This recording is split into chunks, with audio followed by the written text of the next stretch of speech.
Hello, and welcome to Social Workers Rise, where we inspire social workers to connect, expand their knowledge, and change more lives than they ever thought possible. We will talk everything social work on every level from micro to macro. We are going to hear stories of social workers who are doing big things, learn new skills, and most importantly, give you actionable steps to make a difference today. Let's go.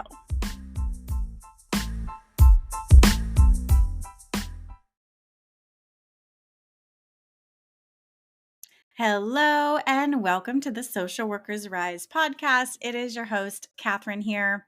I am really excited for this episode because if you are anything like me and you geek out on AI, on technology, on ways that we can make social work more effective, easier, and just overall more fun, then this is the episode for you. You're in the right place.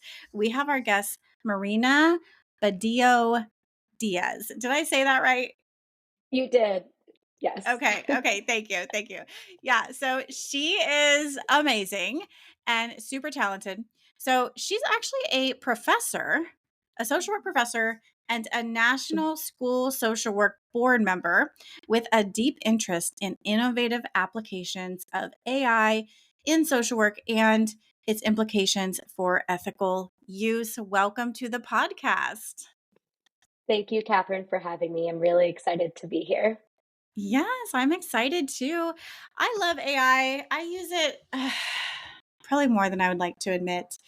But we all do. I mean, they've integrated it into literally everything, into Gmail, into text messages, into even my electronic health care system that I use for documenting in my notes. I mean, it is everywhere. And then especially when I have podcasts that are coming up, I'll know what I want to talk about, but sometimes I will go into ChatGPT and say, oh, I don't know, for example, if I'm doing, interview tips, I'll say, what does a new social worker need to know about interviews? Give me 10 tips. And I just want to make sure that I hit everything. So it's very affirming and it gives me some other ideas. So I'm excited to jump into this because I love AI. I think it's amazing. I do know that there are some challenges that are going to come with this. So let's get into this. First, tell us who you are and what do you do? Yeah, so thank you, Catherine. And just know you're also in good company here as well. I am definitely a ChatGPT avid user, daily user. So I'm really excited to get to this conversation with you today. But a little bit about me. So as you mentioned, I am a professor. I teach at a couple of universities as an adjunct social work professor. I am a national board member of the School Social Work Association of America. My background has been exclusively in school social work, K through 12, but also I've done some community mental health practices as well. And I was a youth development director also in a school too. But more recently, right now, I've been consulting and doing trainings on AI and social work. My consulting company is called MABD Consulting. And the work that I've been doing is around the AI social worker. So you feel free to check me out on Instagram as well too. Yes, and those links are in the show notes. Marina knows what's up. Like she knows how we do this podcast. Awesome. Well, I'm curious. Okay, how did you even start getting into this? Because offering consulting for social workers around AI is such a niche area. How did you get started? Yeah, so I'm sure many of our listeners, and I'm sure you could attest to this as well, Catherine, as social workers, we just wear so many hats. So here it is, I'm a professor, I'm doing consulting in some schools. I'm also, trying to do my own consulting and put content out there. And I'm just like, it is so hard to do it all.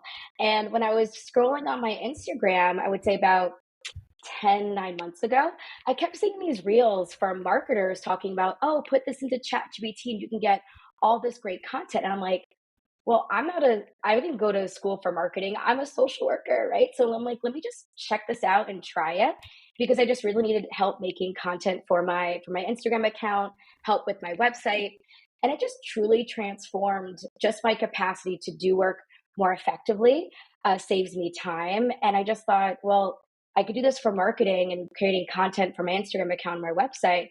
Why can't I use it for other things? I submit for conferences. I'm a professor. I do trainings. Can I use these these portals like ChatGPT to really help like be more efficient? And it really just been has been a game changer. And so since then, I've kind of going on my own journey, just kind of using it personally to just be more effective at what I do and save time. It just really has grown into a passion. I'm an educator as well, so I'm just really passionate about teaching AI as a professor. I was really seeing a lot of conversations sort of spark around plagiarism and using AI in the classroom. And I just thought, oh, but we have just a huge opportunity here because we are moving into the 21st century world where AI is going to be integrated into everything. And so if we don't flip the switch on the conversation, as especially as professors, we're going to be missing out on a real opportunity to really support the next generation of school of social workers as well. Yes, for sure. AI is here. It is not going anywhere. And it does not work for us if we just try to say, oh, we don't like that. Let's not use it because that's not the real world. The real world is people are using it. So Hmm. whether we like it or not, we have to embrace this and learn about it because it Hmm. really is going to determine the future of our profession, right? I don't think any Hmm. profession is exempt from AI influences. So, how do you see AI kind of revolutionizing or changing the social work industry? Yeah, so just as you said, right, every industry is going to be impacted by this, and social work is certainly not alone.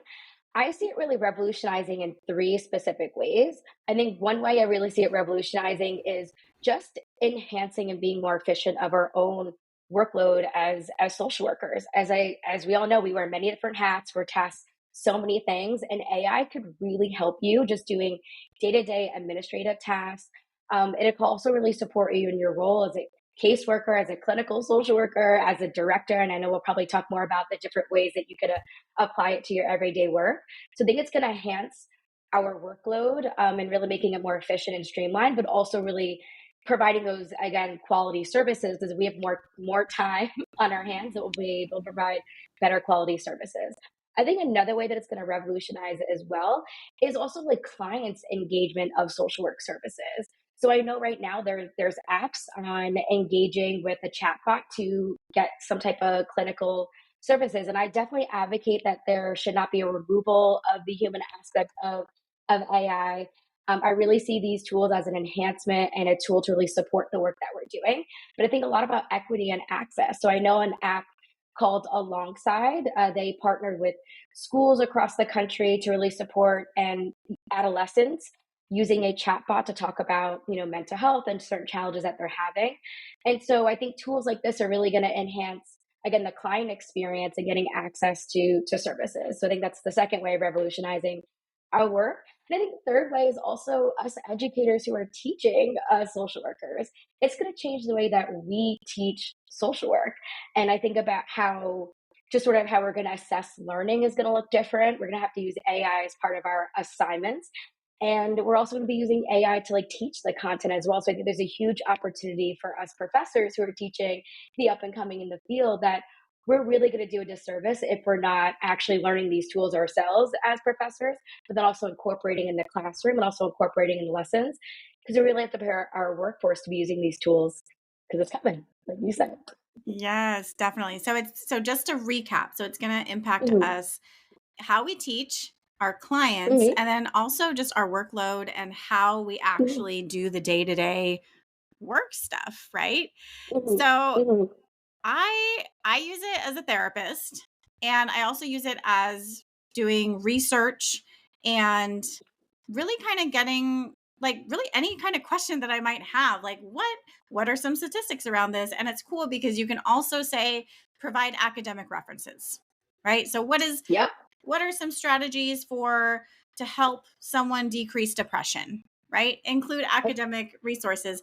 It's so easy to be able to just pull from it, and especially if you're working with clients who you're learning, you're new to the field, you can just go in Yeah. there and say, my there's a, you know, let me see. I guess my prompt would be something like act as a professional mental health therapist and provide me Hmm. some play therapy interventions to use with a child who is 10 years old and has depressive symptoms, right? And then Yep. it'll pop out, who knows what it would pop out, but it's just it's just so interesting because then I can see interns and just everybody being like, "Oh wow, okay, I tried this, I tried that, but I haven't tried this one yet. So let me give it a Mhm. shot."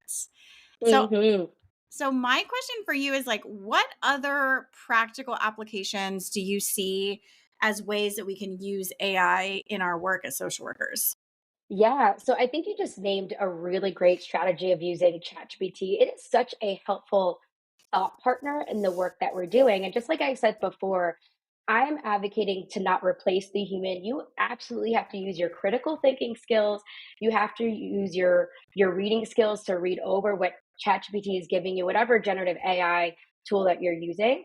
Because again, sometimes there's errors, sometimes it doesn't have the expertise and experience that you have as a social work practitioner, but it can be a great creative thought partner in really helping you sort of figure out intervention plans. It can help refine for you if you're a clinical social worker your SMART goals for your client. It could help develop a treatment plan. It could help, like you said earlier, really come up with really just different sort of questions to ask your client if you're a group therapist. Again, if you're a case manager, you could use it as a way to find resources, as a way to help with, and again, your documentation, spelling errors, grammar, concising your documentation. But I keep advocating you have to read over it. You can't just like copy and paste. Right. You really have to do the thinking behind it. But this is what I love about social work practice is it is micro, meso, and macro. So I think there's a huge application opportunity if you're a program developer and you need to do research on programming or community needs. You could use ChatGPT to develop research questions for you, the scales that you need to use. You could use it to analyze the data that you're collecting. If you're an administrator manager, you could use it to help create trainings, workshop trainings. It can help create goals for your agency. I just think there's such immense opportunities, just really at any sort of area of social work that you're in, that there's a lot of application to really support you and not just those everyday administrative tasks, but really support you in doing high quality work to be more efficient and save you time. Definitely. I mean, there's so many ways. I mean, it's just endless. I feel like you could have your own podcast on AI and social work, and it would be amazing. I would definitely listen Yes. to that. Thank you. Thank you. And yeah. But this almost sounds too good to be true. Mhm, mhm, So, mhm. Yes. hey, it's Catherine here. I hope you are enjoying this episode. We're going to take a quick break to listen to these ads from our sponsors. The next time you need continuing education units, I highly recommend the Therapist Development Center. When I started this podcast, I reached out to the founder, Amanda Rowan, to see if she was interested in being a sponsor. And she jumped at the chance to support her fellow social worker. TDC has helped more than 100,000 social workers pass their licensing exam, including myself. I love that TDC CE courses are engaging and relevant. Amanda and her experts give us clear and practical clinical skills that we can immediately apply to our work. Some of my favorites are the Edge of Life Suicide Prevention course, where Amanda shares her personal experiences, and their They Did What? Law and Ethics course that looks at real cases where therapists face formal disciplinary actions. They also have a great telehealth course. We are legally required to take continuing education to increase our competence, and most other courses out there don't actually teach the material in a way that we can learn it, but TDC does. You can also check out the links in the show notes.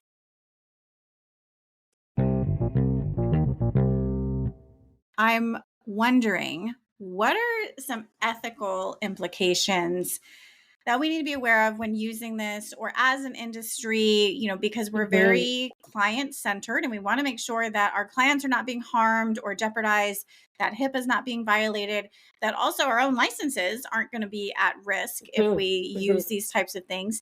Additionally, in the academic setting, how do we still encourage critical thinking skills, problem mhm. solving skills? So there is some ethical concerns Mhm. here. I'm curious on what your opinion is on that. Yeah, no, and I'm so glad because we have to talk both sides of the coin of this conversation. And just as you mentioned, there are some real ethical concerns, and I think again that's my whole premise of my advocacy around using AI is that we must use it ethically and responsibly. So again, we want to think about privacy and data security. When you're using these tools, you do not want to enter any identifiable information, just like we would if we're conversing via email, speaking with our colleagues. Same thing with these tools is because we don't own the data that gets entered into these tools. So you definitely be mindful and not using any identifiable information. You can discuss information about your client if you're trying to get say interventions like you mentioned earlier about play therapy. You want to be able to describe what your client is going through, but no identifiable information whatsoever should be going to those tools. Another piece So that I also so mentioned, so oh hang yeah. on real quick, Marina. So just to clarify what identifiable information is, it's any kind of information that if somebody knew the person or if the client was listening, that they would be able to know who you're talking about. So of course things like name, but also including addresses and phone numbers, locations, very specific circumstances. Yeah. When using this, it sounds like you just want to be very, very vague when you're using it. Yes, thank you, and thank you for clearing that for your audience as well. The other piece that I think is also really important is that these sometimes have errors, right? They're not perfect. There's of course a lot of data being entered into these learning language models, these generative AI um, platforms, but they can make mistakes. Sometimes they can just completely just make up information as well. So that's why I always advocate for the human aspect. You have to validate, you have to read, you have to examine, you have to critically analyze what this information is producing and also edit as you see fit for your role and the way that you're going to be using it. The other piece is we're human, we have biases, we've created these tools. The data that goes into these tools are also biased as well. So you want to think about bias in terms of racism, in terms of diversity. We've already seen these tools have made the news already. So you want to definitely make sure that whatever information that you're inputting in, that you are using your cultural relevancy, cultural competency skills to treat over what's being created so that you are also making sure that you're not just regenerating any culturally biased materials as well. So Can those are you some really important ethical considerations. you Yeah. mentioned news stories. I'm like, I haven't heard of this. What Oh, happened? yeah. No, I mean, I think there's a couple of things. Like if you ask generative AI to create images, it could be gender bias. So I Oh, saw one thing recently, like a CEO, they're going to put a white male as a CEO, or sometimes they just really struggle generating images that are diverse. So you definitely want to be just weary of that, and you want to make sure that the information that you are reading, again, it can have errors. So okay. important thing. This makes sense. Yeah, and I think the other thing that's also been making the news that I want to also highlight is yes, I think there's such immense opportunity for the benefits of supporting mental health and access, but on the flip side, they could also create a lot of mental health and distress, right? We've seen in the news deep fakes, right? And bullying can be even enhanced online if we're generating voices and images. So we really want to be on the forefront of these conversations too as social workers, because we also think about not only how can we use ethically these tools, but also be responsive and ready to support our clients if they're impacted by these tools as well in these ways. And I know coming from education, we have to think about the crisis interventions, the supports that we're going to be providing both the students and the families, and also educating our students how to use these ethically too, because it can have such a negative impact on someone's well-being as well. Yes, yes, for sure. Yeah, I've definitely heard conversations around bullying, around just Mhm. creating videos of people that they didn't really say these Mhm. things. And so it definitely adds Mhm. an extra layer of how do we tell what's real and what's fake? I mean, look, healthy eating is already hard enough. I'm struggling with this. Like, I mean, fruit snacks aren't healthy, So Yep. it took me a long time to learn the basics, but Yeah. man, now it's going to be even harder because now it's not just about food, but it's about like literally everything. We are definitely entering this sort of continued even more misinformation age. And again, that's why I think it's so important for us to have that critical thinking skill. We have our expertise. this is not going to replace the human aspect, because we have to be reading over these materials. We have to be educating ourselves in these tools with the support of our young people. If we're school social workers working in schools, that digital literacy piece of really being able to recognize misinformation, because that is a real, again, ethical concern of using these tools. Yes, yes, for sure. But Mhm, I used it one day. I think I used mhm, it for, I just wanted to see what it would type in. I put in my client, she's a female struggling with depression, grief, and loss, and write mhm. a therapy progress note for her. Oh my gosh. It was Yep, spot on. I'm like, I'm not very unique at all because this this thing just told me yep. exactly what I did in my session. It was crazy. Mhm.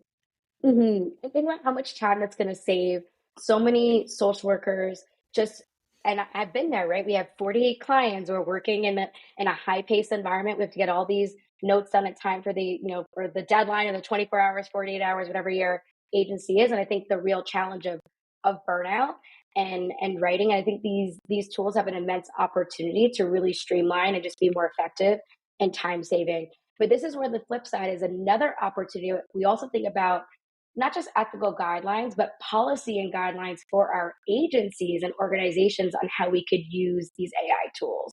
And I think what comes with AI growing and booming, which I think is a positive thing, at the same time, we also have to have sort of what are the guardrails of using this in the agencies and organizations? And I know working in education and higher ed, we are in these conversations and they're diverse, right? Some schools are saying you could use AI. Some are saying, no, you can't. Some are saying it's up to the professor. So I think another call to action of our profession for those that are in administration, management roles and position of really thinking about generating policies and also promoting AI literacy, because it's twofold. You can't have guidelines and policy without understanding these AI tools and having AI literacy, and they go hand in hand. That you both need them at the same time. So I think that's another way of, again, being ethical with these tools of promoting competence, is that we need our agencies to really provide these guidelines and strategies as well for us. Yeah, and I always wondered because when I'm using AI to generate, say, a Mhm, podcast or an mhm, article, mhm. I'm like, do I need to disclose that this is AI, that I'm not the actual author? Do I say it's AI inspired? And Mm, I'm not even writing research papers, so yep. like it just the rabbit hole of all these things. Yeah, no, it's such a great question. And I did mention this earlier, but I'm glad you brought this up too, because I think transparency is another key thing in ethical practices of using AI. So I think about, you brought this up earlier. If my doctor is using it, if I'm going to be going into the patient portal and there's going to be I want to be informed as a consumer, being transparent how AI is being used. And I think it's the same thing of social work practice as well, that we have to be transparent how we're using it. Are we using it to help create our case notes, things like that? And I think that's where the agency policy kind of goes in as well, of how we're going to be transparent as an organization to use these tools. I've seen some organizations, if they're creating their marketing materials, that they say, assisted with the generative AI. The APA has definitely put out some guidelines on how you cite using Okay. generative AI in your paper. So, as a professor, that's something I'm obviously very interested in as well too. And the materials that I create, so I do have a free 83-page guidebook for social workers using AI in their practice. And you will see a small disclaimer as well on the second page, I believe, that just says, the content of this guidebook was created with the use of generative AI, but it has been reviewed and edited by Dr. Marina Badillo Diaz, again, because I advocate for transparency, but also that human aspect of reviewing, editing, and revising the materials as needed for the expertise in our profession. Okay. How many pages did you say this was? 83. It's comprehensive, but I think that's also really important to be a deep dive. And I always tell, anyone that I come across, it sounds like you, Catherine, you're not at the early stage of adopting. You are definitely using these tools and using them really effectively and ethically. But to those newer, people who haven't yet adopted AI, that's okay. Majority of people have not used AI. And so I think this is really important why we're having this conversation. But start slow. Start slow with just playing around with these tools. I'm sure, Catherine, you had that experience. I had that same experience too. and you gain more experience and more comfortability and more expertise over time. But it's all about just dipping in your toes and just trying and playing around with these tools. For sure. Yeah. And you Yeah. said you're giving this workbook away? Yes, it's for free. So that's why I said, oh, Wow. that was the connection with this too, is because I feel very strongly about digital equity and access. And again, I know that we are supporting some of the most marginalized, vulnerable communities. We are social workers. We did not come to social work school to be tech savvy and be tech experts. So I feel really strongly about this material information should be given out. It should be free. We should have more trainings on this. So that guidebook is there. So if you're just newly started or you're more of an expert that you've been using this guidebook is for either or wherever you're at in your learning journey. I love it. I love it. I Mhm, love it. Thank you so much for this. And I'll definitely be sharing that. So mhm, I'll put it in the show notes. And if you sign mhm, up for the email resource list, the week that this episode comes out, I will be sharing her guidebook there as well. So make sure you sign up for that resource list. mhm. One last question. Yes. Do you think that therapists are going to be replaced by AI? I don't. And I don't think they will be completely 100% replaced because again, I still think there's going to be that human aspect, that human need. And also AI, yes, it is incredibly sophisticated and has a lot of capacity. But again, if the chatbot does not have the same human connection, especially if someone's in crisis, if someone is suicidal, like I mentioned an app earlier alongside, which is a tool specifically designed for teens to gain access to mental health, just connection and speaking to a chatbot about whatever their concerns or problems that they're going through. They partner with schools for this exact reason because there's only so much a chatbot can do. But if a student says, I'm suicidal, I feel like I'm going to kill myself, the chatbot really is limited to what it can do to follow up and support. So that's why they partner with schools. They reach out to the school administrator, the school counseling team, so they could follow up with that student right away, so they can get the crisis intervention and support as needed. And that's why I feel like, again, this is just one example, but I truly don't think we're going to be absolutely replaced. I think it's going to be a tool to enhance our services. I think increase access, improve equity, but I do not think we'll ever fully be replaced because, again, the human connection is something that we offer that AI cannot offer in the same way. Yes, I agree. I Mhm, agree mhm, wholeheartedly because I mean the AI is just not going to bring the vibe that we bring, right? Like you just can't Yep. connect that way with the computer and just knowing that it's a computer is also Mhm, weird. You know, it mhm. throws me off. Like I can talk to them, maybe I'll feel a little bit better, but at the end of the day I'm like I can't even talk to a real person. Like that's sad. That makes me sad. Yeah. Yeah, yeah, and again, I think about how maybe for some that chat bot is a little bit safer because you don't feel that intensity Mhm. or embarrassment or shame because you're in front of a person. But I think that might be maybe a stepping stone into if I have a positive experience speaking to this chat bot, maybe it could lead into more engagement with a person as well to engage in therapy. So I think there's multiple opportunities to really support the human aspect of these tools, and it won't fully replace us either. Right, right. Yeah. We'll just become more Mhm. valuable. Yes, I hope so too. Yeah. All right, Marina. Well, Yes. thank you so much for your time. It was great talking with you. And then if people want to learn more about you and what you do or hire Mhm. you for a presentation, where can they find you? Yes. Yes. So a few places. So definitely feel free to connect with me on LinkedIn. My name, Dr. Marina Badillo Diaz. You could search me up on LinkedIn. I'm always happy to add and connect with new contacts. You can message me there. You could also follow me on Instagram. I'm at the AI social worker. And so there is like an underscore like space in between the at sign so that you could find me on Instagram. And then also I have a website, mabdconsulting.com. And so I will be launching a new website hopefully this summer in a couple weeks. It will be www.theaisocialworker.com. But we're still in process of getting that developed because I am not a web developer by no means. I'm learning a lot as I'm embarking on this new journey. But please feel free, message me on LinkedIn, DM me on Instagram. You can also email me. I'm at marina at mabdconsulting.com. revolutionize.com as well. I'd love to hear from anyone who's interested in this work. If you just want to chat, network, you're interested in a training, please feel free to connect with me. I'm really excited to hear from you. And Marina didn't brag on herself that she's going to be a presenter at the National Oh, Association of Social Work conference in June. So if you are hmm there, make sure to check out her workshop. And what's your workshop called? hmm So it's also on AI. It's going to be actually on AI and education, supervision, and training. So I know I've touched a bit about those practices here today on the podcast. So definitely feel free to check out my session. Love to see you Done. there in person. Thank you, Marina. Bye. Bye.